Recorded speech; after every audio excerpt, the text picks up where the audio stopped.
Assalamualaikum warahmatullahi wabarakatuh.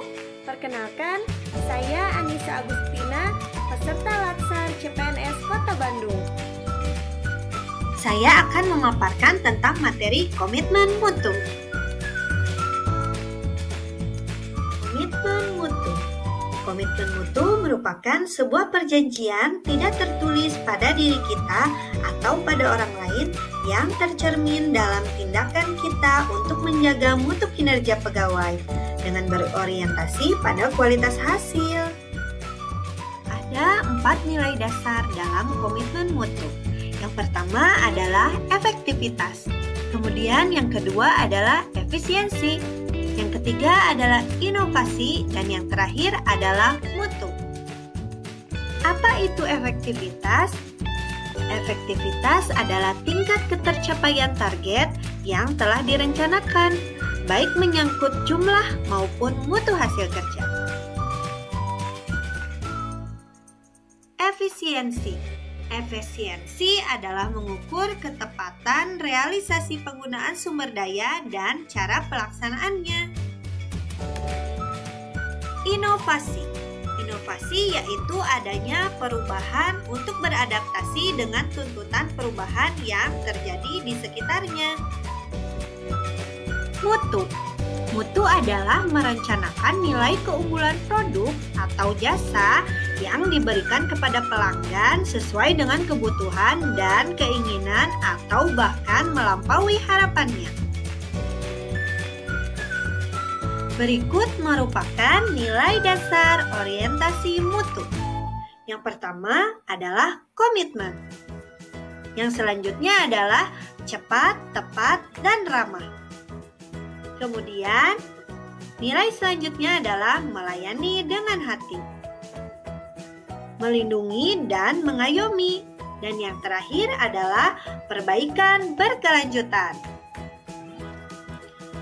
Bagaimana cara untuk menjaga komitmen mutu? Yang pertama, tentukan tujuan.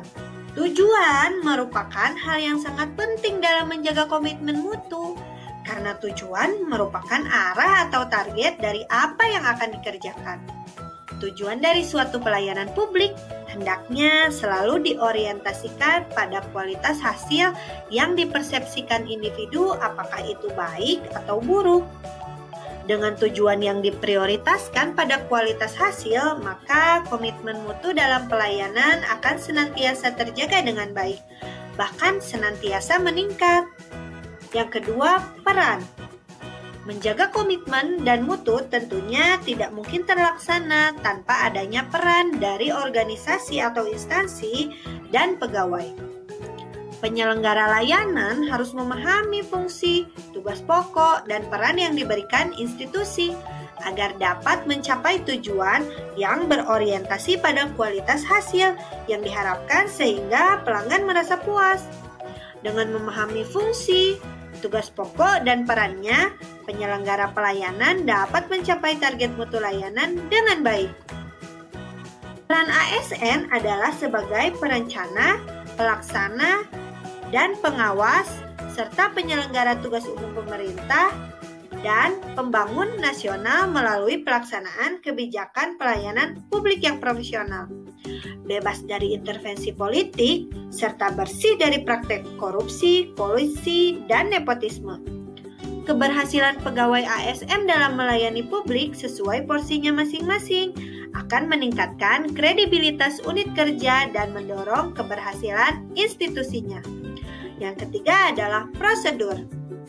Sebelum memulai tugas pekerjaan, pegawai harus memahami terlebih dahulu prosedur pekerjaan yang akan dilakukan agar dapat dengan efektif dan efisien dalam mencapai tujuan yang diharapkan.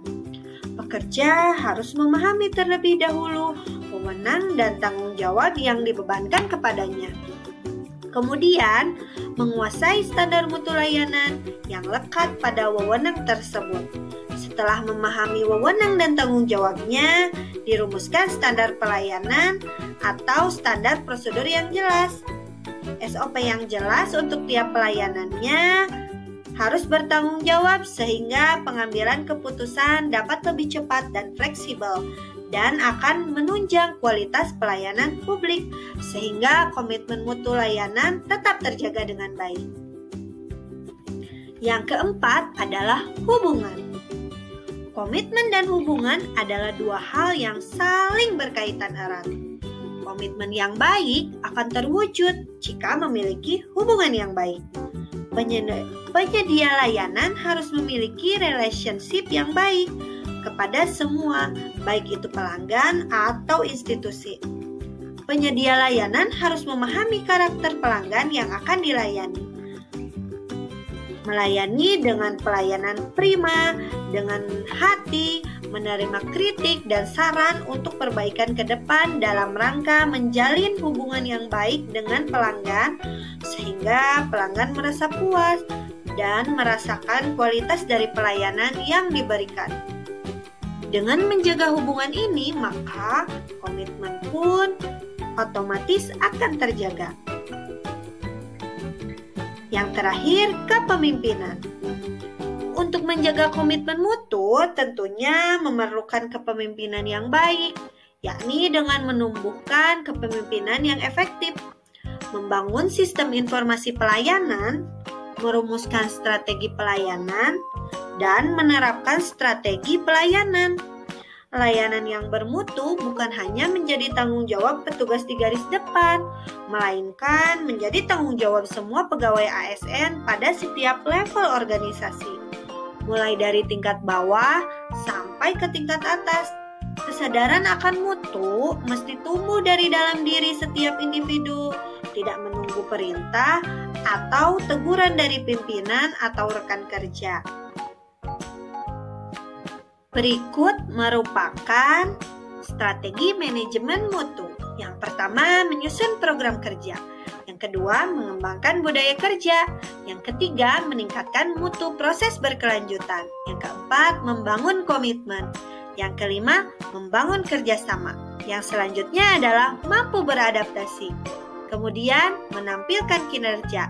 Yang terakhir adalah melakukan pengawasan. Dengan menjaga komitmen mutu dengan bekerja secara optimal dan bertanggung jawab, adanya motivasi untuk meningkatkan kualitas pelayanan dengan didukung oleh sarana dan prasarana dan lingkungan yang memadai, maka produktivitas dari pelayanan dapat ditingkatkan, sehingga dapat memberikan kepuasan terhadap masyarakat. Wassalamualaikum warahmatullahi wabarakatuh.